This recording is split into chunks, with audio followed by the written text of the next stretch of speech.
And hello, and welcome to this latest live stream from Bybit Learn. My name is Han. I'm the Chief Market Analyst here at Bybit Learn. Thank you so much for joining us. Man, we got so much to talk about. If you guys have been looking at the charts right now, Bitcoin has fallen into a bear market. I'm just going to go straight into the charts here and show you what's going on, and then we'll add some more context here in just a bit. So real quick, a bear market means that an asset's price has fallen by 20% or more from its recent high. So you look at this Bitcoin chart right now, you see that 126,195.5 mark in the middle of your screen right here. You can follow my cursor. That was registered just over a month ago on October 6th. And then since then, it has plummeted below, now testing that 95,000 psychological level. This is important, and we'll tell you why in a bit. But tell you what, I'll give you some time to look at this chart while I make sure that we are live on YouTube and X. Again, thank you so much for those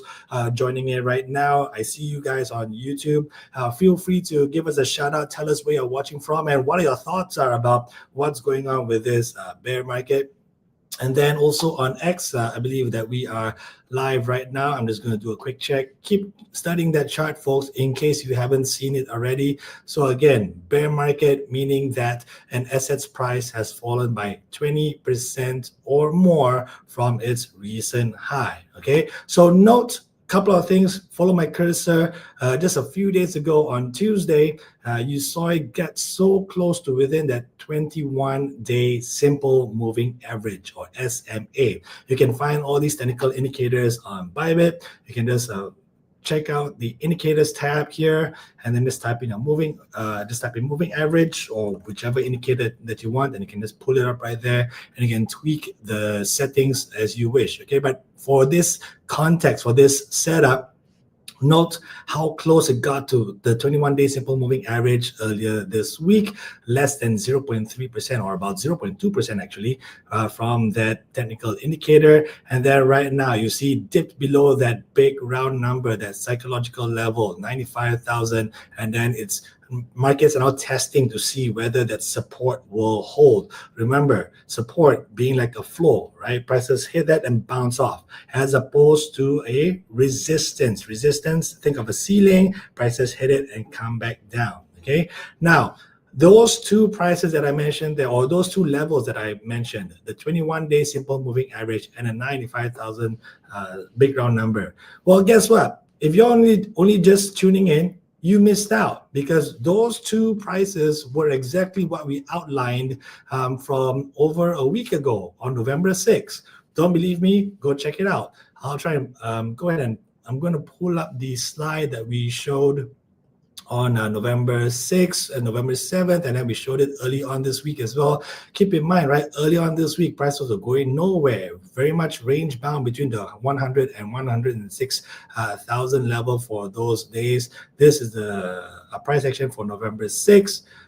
You can see as I hover my cursor over that candlestick, this is the daily time frame. That means each of these candlesticks or blocks, right, represents how Bitcoin prices fared during that day. November 6th, November 7th, see, it went nowhere. But even from back then, we were already citing, look, you got to keep an eye on the 21-day simple moving average and the 95,000 level. And sure enough, those scenarios have played out. And if you, again, find the time, go and check out the November 6th, 7th, or even the live stream on Monday, November 10th, right? You will see this slide that I'm pulling up on the screen right now. There we go. Okay, so this is the date at the bottom. I haven't changed it, although since then I've put in some updates, right? This is the setup that we have for gold. Of course, this scenario, these potential scenarios, the bullish scenario has been fulfilled.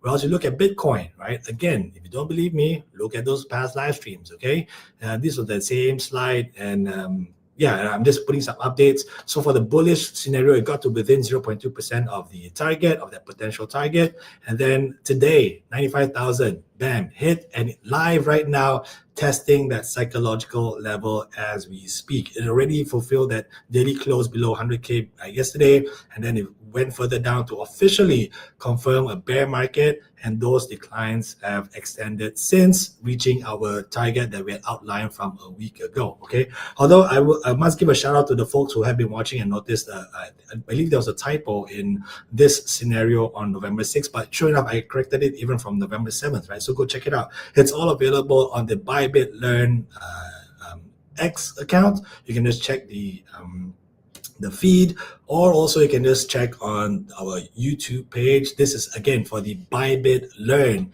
YouTube page. You got to click on the live tab, and then you'll see our live streams that we have just only begun since last week. So thank you so much for joining us, right? But yeah, it's quite fulfilling to know that, hey, these scenarios have played out, and the prices have respected the levels that we had mentioned from last week, right? But clearly it's not over yet, right? Now, of course, the very obvious question is where to next. Oh, actually, before that, let me just also kind of do a little bit of a song and dance as well, because look, earlier today, if you go to the Bybit Learn site, so I'll just show you how to get to it again. So you go to bybit.com, or you can just remember this URL, learn.bybit.com. Again, that's learn.bybit.com. I'll show you how to get there. You can go to bybit.com, hover your mouse over Learn, click on the Bybit Learn tab, then you'll get to learn.bybit.com. And then we update the blog here for today's one. I put it under Crypto Insights because, hey, with Bitcoin entering a bear market, sorry, Freudian slip there perhaps. It is a Friday evening after all. So with Bitcoin entering a bear market, right? Keep in mind, this was published about 6 hours ago. Okay, and back then our prices were still hovering around 97K, right? But look at what we wrote. So I was consistent in citing that, hey, look at that 95,000 level, right? This is something that we had highlighted already from last week, right? Now, going further below, you got plenty of different forecasts, right? And I picked one out. This is from the ETF perspective, thanks to the folks at K33 Research, citing the 89,613, close enough to the 90,000 psychological level. And of course, there are very many different levels that you can look at. But I will give my take on it in just a bit. But real quick, just want to give a plug here. Again, you can find this fresh 6-hour-old article that we published on learn.bybit.com. Again, head to the blog, click on Crypto Insights. Okay. Now, this is also confirmation of what we had published recently, just yesterday. We and our good friends at Blockshoals, note the date, right? November 13th. Okay, we had actually published yesterday that, hey, just looking at the underlying or looking broader beyond spot prices, we are noticing that positioning in the derivative space. So this one highlights perpetuals, options. You can go through them. You can download the full report here. Lots of different charts for you to just really soak in and get into the nitty-gritty of it, right? So even prior to Bitcoin officially entering a bear market, there were already signs that, hey, the floor under Bitcoin and actually even beyond into the crypto space as well. This report also looks at the derivatives surrounding Ethereum, Solana, various different altcoins as well. But of course, for this page, we look at Bitcoin in particular to summarize it. If you want to find out more, go to download the report here. Again, blog, Crypto Insights. You will find those two articles that we published there, right? So we had already noticed that, hey, things are looking quite weak out there. Of course, crypto markets are still dealing with the fallout from that October 10th sell-off. It was one of the, if not the biggest liquidation event in crypto history, right? So nerves are still raw. If you've been watching this, you'll hear me say this time and time again, right? So nerves are still kind of raw. So sure enough, it then paved the way for that bear market that we saw officially yesterday, and those that sell-off further declining today, and now culminating in the testing of that 95,000 level that we had highlighted last week. Okay, now let me show you just different variations of the Bitcoin chart here, just to give you broader context. All right, because again, we here at Bybit Learn, we want to try to give you as many scenarios and views as possible to help you make better informed decisions, both as a trader and investor. So let's look at this longer term chart here. If it will load up. Oh, nope, this is the same one that I took a still off. Sorry about that. Let me close that. Let's try this one.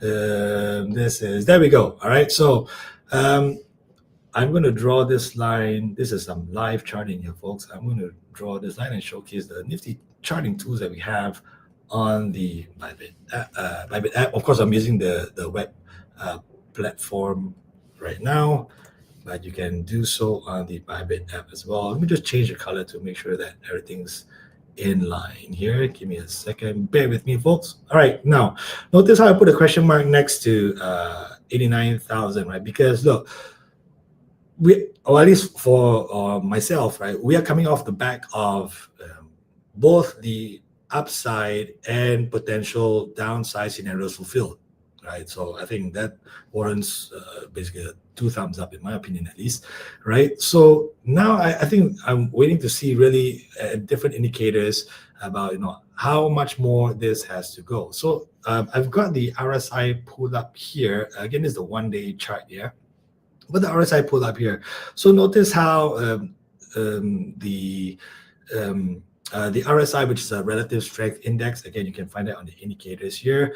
The textbook definition, or the textbook way of using the RSI, is that if you see this RSI cross above 70, and that's why the template automatically kind of fades out anything within a 70 to 30 range. So 70 is the upper bound. Okay, when this RSI typically gets close to or crosses above 70, then you see prices pull back down.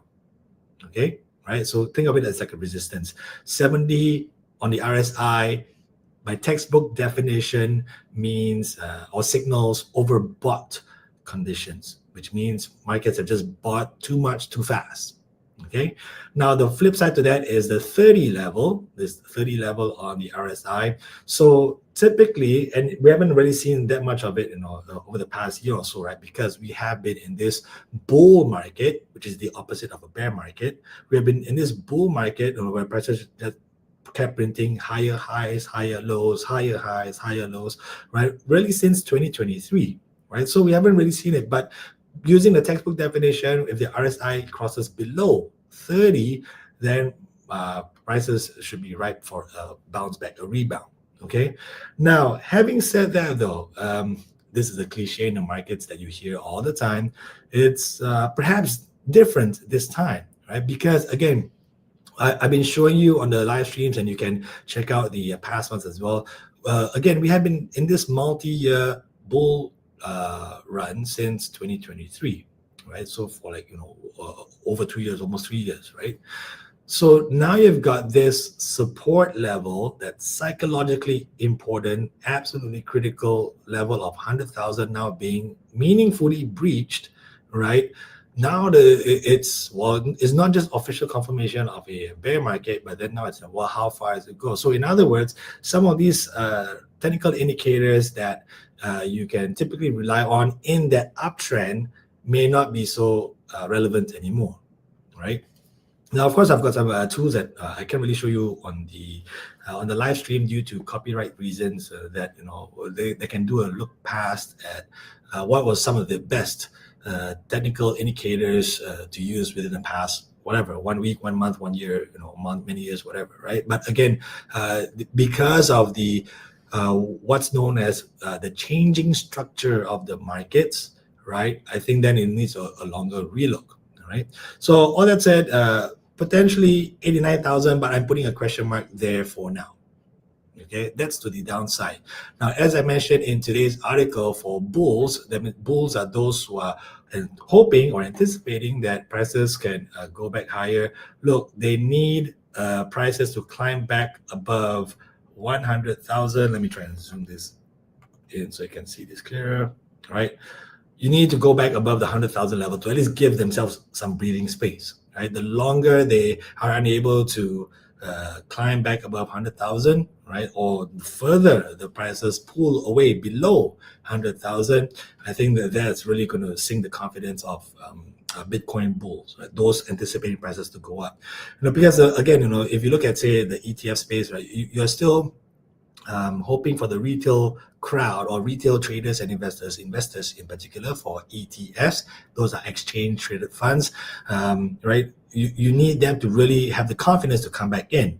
That confidence has been shot since October 10th and has been waning. And it's not just retail investors from the ETF crowds. If you look at, perhaps some of these institutional guys who have been supporting Bitcoin prices and just been a constant source of buying, right? They have been pulling off to the side as well, right? So there needs to be a fundamental reason. And I've always said this, I've been consistent, right? I'm more of a fundamental guy.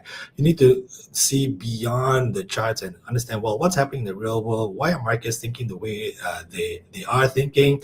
And that then translates into literal buying or selling action, right? So, I think, long story short, when it comes to the market sentiment perspective, they're still waiting for that good enough reason. Why should I go back in right now? So because even though it's a discounted price right now, right? Markets are now, Bitcoin is now 20%, more than 20% below its record high. The buy the dip crowd still not really evident right now. Although, as we are looking at the chart right now, there is that bounce off the 95,000 psychological level, as you typically expect around a big round number. Okay, so yeah, 89,000 question mark, 100,000. That's something that bulls really need to try and strive for quickly. This is a similar chart here. Apologies. That can give them hope again, or at least some breathing space, like a breather. Okay. Yeah, and I highlighted before that 95,000. The reason I selected it is because if you go further back, even not too long ago, just around May of this year, you saw as a key battleground for bulls and bears. I highlighted that in the article as well. Go check it out at learn.bybit.com. And again, you had seen that similar kind of instance around, I believe this is, mid-November or so, with a little spike here in mid-January, right? So based on past behaviors, you can always anticipate, okay, yeah, if markets really fell like they have been over the past 3-4 days, immediately people's minds will be, or people's eyes, when they look at the chart, they're going to see what's next, right? So hence 95K fulfilled, 89K, give me some time. Check back in with me next week, and hopefully I've formulated maybe more confidence about 89K or not. And who knows, right? Prices might run away from me. Although having said that, perhaps some scant consolation from those who are still reeling from these price action, right? We have seen that at least the volatility over weekends have actually subsided, right? Beyond that dramatic episode on October 10th, which was a Friday, and October 11th, which was a Saturday, right? But beyond that period, generally speaking, weekends have been muted. So we'll see if markets get a chance to really calm down this weekend and then reassess. And likewise, I need some time to kind of calm down and reassess, and then we'll see where we go from there. Okay, so that's Bitcoin for you. Yeah, and we'll hopefully have some scenarios drawn up for you by then. Looking at another crowd favorite here, we've got gold prices, and this one has to be pulled up on the full screen. That's just the way I've had everything lined up.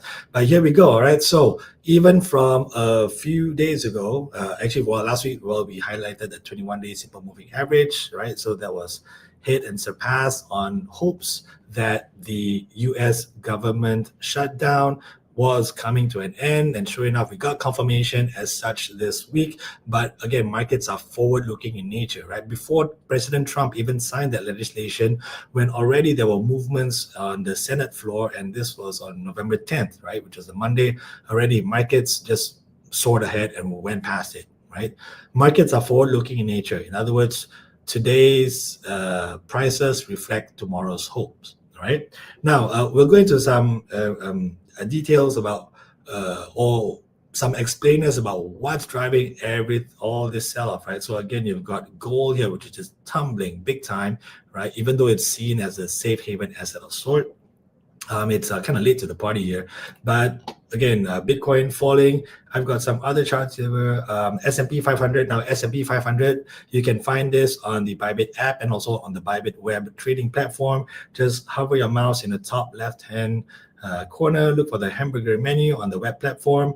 Right. Look for the TradFi tab. That's short for traditional finance, and you can click on indices and you will find many of these indices. Indices are just ways to measure things. These indices measure different baskets of stocks in different countries. Like, you've got the Euro 50, the CAC 40, or here we call it the France 40, the DAX, which is the German 40, and S&P 500 is the most popularly used in way to measure how US stock markets are performing, right? So within that basket, within an index, you've got all your big names like Apple, Nvidia, Tesla, Amazon, Microsoft, the works, right? So yeah, and that's all in that index, which measures just how these 500 big names are faring. You've got this big sell-off here in the S&P 500 over the past couple of days as well. So question now is, well, why is markets just selling off, right? S&P 500, what did I say just now? Sorry, gold, and of course, Bitcoin, right? So it all comes back to the Fed. And I recall even saying, I think on our very first live stream, right, arguably one of the biggest drivers across financial markets, and it cuts across Forex markets, stocks, gold, cryptos, you name it. It is the Federal Reserve. Who is the Federal Reserve, aka the Fed? It is the US central bank. It is the most influential central bank in the world. What they say, what they don't say, what they do, what they don't do, and what markets think what the Fed could say or do, all those shifting expectations can move markets. Case in point, that's what we're seeing right now. Okay, so what's happened overnight? You've got Fed officials, and these are like presidents of the different regional Fed or part of the banks that are part of the Federal Reserve System. They have actually come out over the past few days and actually said, well, guess what? We may need more data, or we may need more time before we can cut interest rates again, right? Now, prior to these comments, if you go to like about a month ago, markets pretty much expected that, hey, the Fed was going to cut in October, which it did, and then they're going to cut again in December, right? They've got a meeting coming up December 9th, 10th, and markets think that, the Fed will lower US interest rates. Now, these assets, be it stock indices, cryptos, gold, they generally love it. They love the idea of US interest rates coming down.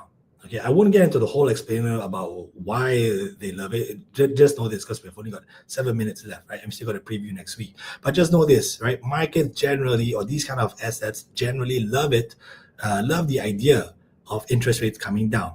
So now that Fed officials have come on and said, well, we may not cut interest rates. A December rate cut is not a done deal. It's not a foregone conclusion. Right? So markets are winding back those odds from near 100% now to about 50% right now. In fact, I'll try and pull up some live numbers here to give you some live updates.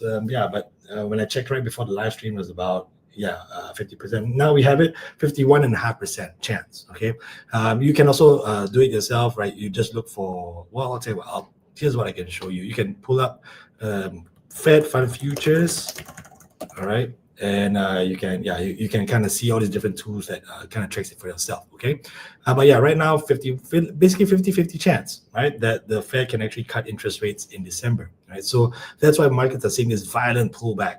We are seeing how stocks have posted record high after record high, gold as well, right, record high after record high. Now that narrative, that fundamental reason for, well, why should I keep buying these stocks, that may have changed. So maybe if the December rate cut is not going to happen, right, they got to reprice all these assets. And that's what we're seeing right now. Okay, long story short, look at the Fed. Very, very important. Speaking of looking at the Fed, there will be more of a Fed watch next week. But before we get into next week, just a quick reminder here, folks, that we do have a very special giveaway for these daily live streams here on Bybit Learn. So if you're watching this on X or YouTube, make sure you check out the description below, and we've got a link there. If you click on the link, you will land yourself on a page on the Bybit website, or the Bybit Learn site specifically, right? And then there are different tasks that you can complete to then potentially get even more rewards. So for these live streams alone, we've set aside a pool of 25,000 USDT in rewards, the equivalent of $25,000, right? And that's for those who scan the QR code or click on the links below and sign up and go through the process of getting yourself into the Bybit universe, right? And then beyond that, I'll show you real quick. So beyond this QR code, if you got time to scan it, make sure you scan it now. I'm going to pull it away in 3, 2, 1. Otherwise, just tap on the links in the description below. You will actually land on this page where you see we've got campaigns with a further 5,000 USDT every week, where you can complete various tasks. You can check them out as you scroll through here, right? All these different tasks that you can complete to potentially get more than your chance at your share of 25,000 USDT that we have just for this live stream alone. Okay, look, again, I've said this many times. I like to think that learning in and of itself is reward enough, but we at Bybit Learn, we want to make it that bit sweeter. So make sure you scan the QR code and click on the link, and then you can get your chance at these rewards. Okay. All right, so let's go back to the screen here. We've got so much more to look out for this week. So earlier we were talking about the Fed, right, and how you got to pay attention to them. Well, that doesn't stop. In fact, literally today, as U.S. markets open in 3 minutes, you've got about 2 or 3 more Fed officials who are about to come into the markets, who are about to make some public comments, right? So markets will be paying extra close attention to what they say about what the Fed's thinking is leading up to that highly anticipated December rate decision. Okay, they have to decide whether they cut or they keep interest rates on hold. Okay, so here's a snapshot of the many key events that we're going to look out for next week. Okay, let me just try and go through them real quick. Look, if you guys missed this, don't worry. Of course, you can keep replaying this video on our X feed, or also you can check out the live tab on the YouTube channel for Bybit Learn. Again, this is Bybit Learn, right? So plenty of stuff to look out for. So number one, okay, we know that the U.S. government shutdown has officially ended, right? It was the longest one in U.S. history. It's done, over with, but it takes time for the federal workers and the different agencies to come back to work, right? But already markets are anticipating that, hey, we need data, and it's not just investors and traders like you and me, it's the Fed themselves. They're waiting on this data as well. What kind of data? Specifically surrounding jobs and inflation, right? These are arguably the 2 most important economic data releases that the world watches, and it comes out every month, and we've been starved of it, right? We didn't get it during this shutdown, right? So markets have been flying blind for over a month now, and the Fed likewise. So hopefully, with more data, markets then can formulate a better opinion about, okay, well, how would the Fed react in December, right? And likewise, the Fed can also use the data and say, okay, look, if the U.S. jobs market is really weakening because of the shutdown, and it may take a longer time or need some help to be restored, then the Fed is likely to cut interest rates to help support the jobs market. Now, conversely, inflation, if inflation is still persistently and stubbornly high or not coming down to that 2% target, then the Fed may be reluctant to cut interest rates, right? Real quick economics lesson right here.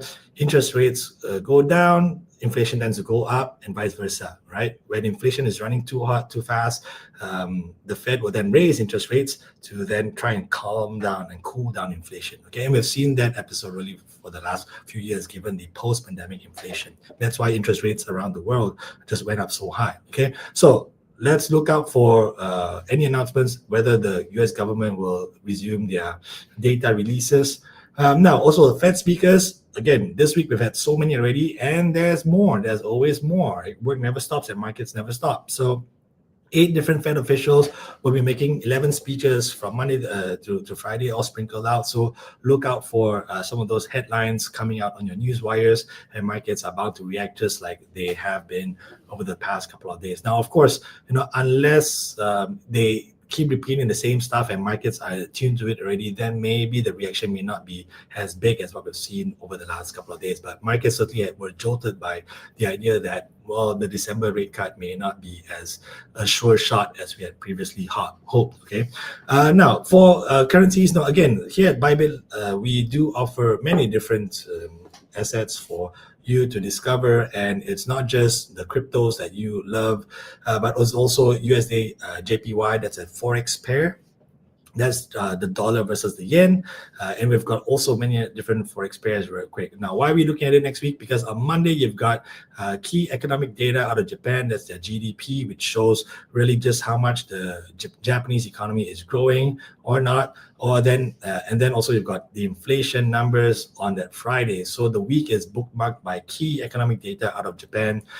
So that's something to look out for, because, well, the reason I'm highlighting USD JPY is because already this week, right, we have seen how the USD JPY is the worst performing G10 currency against the rest of against the US dollar compared to its G10 peers.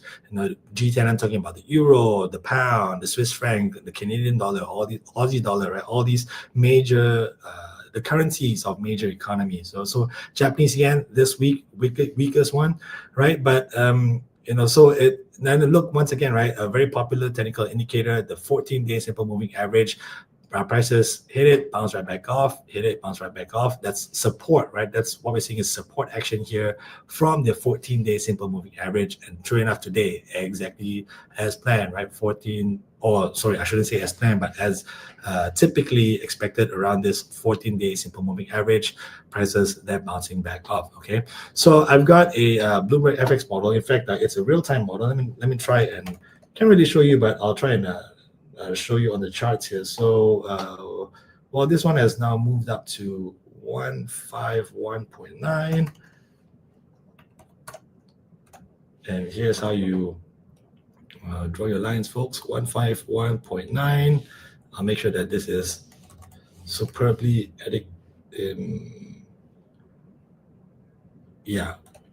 absolutely accurate. Right, 151.9, and I'll update this. I'm giving you some live numbers here, folks. This was 156 flat. 156 flat.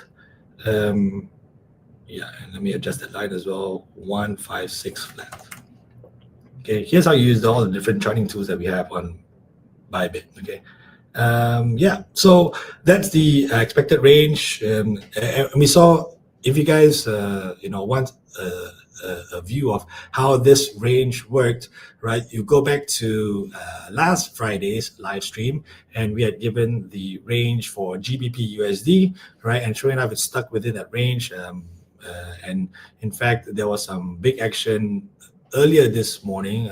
The British pound was the worst performing G10 currency just for this morning alone. And then on November 11th, it was also another, the biggest loser against the US dollar among G10 currencies, right? So there are lots of movement in GBP USD, and we had highlighted that from last week as well. But for next week, we're looking at USD JPY because of the economic data coming out. It was the weakest G10 currency against the dollar this week. Will that trend continue, right? So if you're looking for stuff that goes up, right? Well, here's one that's been going up, well, except for the last couple of days, right? But overall, that uptrend for most of this month has remained intact, right? So when USD JPY goes up, that means the dollar is strengthening against the yen. In other words, the yen is weakening against the dollar. USD JPY going up, okay? USD JPY going down, the dollar is weakening against the yen, or the yen is strengthening against the US dollar. USD JPY goes down. Okay, keep an eye on this, and of course, we'll keep updating you. Like once I outline these potential scenarios, right, for these different assets, and then constantly, because this is a daily live stream, we constantly update and keep checking in on it. So make sure you do that as well, and make sure you keep tuning into this live stream every day at 2 p.m. GMT, about half an hour before US markets open. Okay, coming back to this slide here, folks. So we've got a lookout on the U.S. government data potentially resuming, right? You've got what else do we have? Yeah, of course, the Fed speakers, USD JPY. November 19th, the Fed watch continues. Let me explain this real quick. So the FOMC minutes, the FOMC is the actual committee within the Fed that actually decides on interest rates. Okay, so the minutes of their meetings tend to give more information about what actually happened at the last meeting. This was the one back in October, right? So again, markets now expect 50-50 chance of a Fed rate cut in December. We'll see, whether there's more information from that last meeting that can help us inform what they were really thinking, not just for that meeting, but potentially for the one in December as well. Markets can move if there's new and profound information that, or perhaps the Fed were not so eager to cut last month, which they did, or perhaps the Fed was actually really eager to cut last month, but maybe that to just settle for a 25 basis point cut that they did. Okay, so that's that. Now another big one. This is huge, right? Look, I'm sure you guys have heard this name before. NVIDIA. This has been the poster child for all things AI. For the last few years, this stock has really rallied. In fact, just recently, it became the world's first company to actually be valued at $5 trillion. $5 trillion. Okay, and of course, of the pullback that we have seen of late, I can give you some numbers here, but last I checked, it was about 4.5 trillion. So NVIDIA stocks have come back down. But of course, your earnings are due after US markets close on Wednesday. So perhaps for some of you watching in the Asian time zones, that's early Thursday morning. So the markets currently predict that this stock could move 6.4% up or down once the earnings are released. Okay, 6.4%. And you might think, well, 6.4% compared to crypto is not that big, but for a company that's worth trillions of dollars, it's big, right? And remember, I mentioned earlier, NVIDIA is so big that it's included in all these baskets as well, right? Being the S&P 500 or the NASDAQ 100. So those indices could move as well because of the size and the weight of NVIDIA being a $4 or $5 trillion company sitting in that index, in that basket. Okay, so that's something to look out for. Now, of course, we'll give you more details about NVIDIA closer to the day, but mark your calendars, folks. Okay, plenty to look out for next week. Okay, I think we'll do one quick check on how markets are faring right now. Let's do a quick check as well. Very nicely. Okay, here we go. Right, so bounce right off that 95,000 level or so. Well, 94548.9 is that intraday low that you can see in the bottom right hand corner. You can also just hover over the candlestick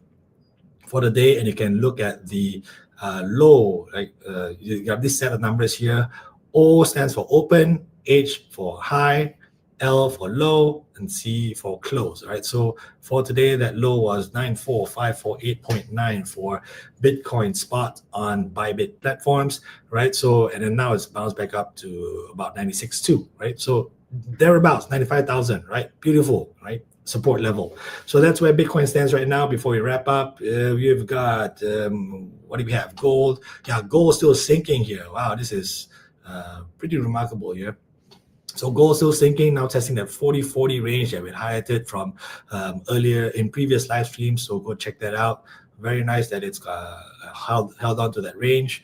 And look, even just yesterday, right, it got so close. And I think the number, again, I mentioned it, 0.3%. I mentioned it in yesterday's live stream as well, right? So close. So, just like Bitcoin, nice to see, right, that the key levels of interest, right, have been fulfilled. While downside, yes, upside also close 0.3%, close enough, I think, right? So yeah, make sure you keep tuning in for more of these market updates. USD JPY right now is still holding above that 14-day simple moving average, right? And like look at the S&P 500. Yeah, this one's a real battle here. So 6700, this is going to be a key, not just psychological level, but you see it was a key resistance level back in around September 20th or so, right? We'll see if this one holds for today before the weekend arrives. And also you've got further support coming at the 50-day simple moving average, right? Support, will it be the same thing again, just like it was just literally a few days ago or this time last week, actually. This is November 7th, right? Cool. So that's a quick look at all the markets right now. Folks, if you've got any questions, oh wow, this is awesome. We've actually got comments here. This is great. Sorry, I just noticed this.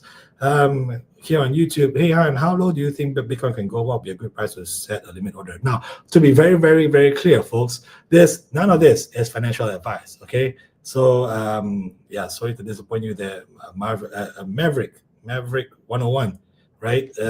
Because look, I got compliance and legal folks that will be really on my case if I try and give trading or investment advice. To be clear, none of this is to be misconstrued as advice, okay? Now, so I mentioned earlier already, right? 89K, potentially just doing some really quick technical analysis, right? And looking at past behaviors. But again, I put a question mark there because I need to see how today's action settles first. Okay, you can look at various technical indicators if you want to. I'll be doing my homework as well. But yeah, because all this happened within the last few hours, it fulfilled my scenario from a week ago. I gotta see how things settle, if they settle into the weekend. Okay, so thanks for that, Maverick. Not sure how you remove the chat box on the full screen, but I think if you're watching on the phone, you just got to swipe down on the chat box. I think that's what you're looking for. Not sure what link you are talking about, but again, if it's the links to the articles, check them out at learn.bybit.com. Look at the blog section, and you can find them there. Okay, thanks for that. Let's see if we've got any comments coming out on Twitter here. Thanks for the like there, Tomiwa. But look, folks, if you're watching this on the at your own convenience, not live, totally cool. Feel free to drop your comments, and I'll try to answer them between now and the next live stream. Make sure you tune in again, 2 p.m. GMT Monday. Until then, thank you so much. What a week it's been, and we'll see where Bitcoin, the S&P 500, and gold, and the Japanese yen, how they all react to the Fed and all these other big macro factors, big macro events happening next week. Okay, all right. Well, hope you have a good weekend. Hope you get some rest, and perhaps markets can settle as well. Okay.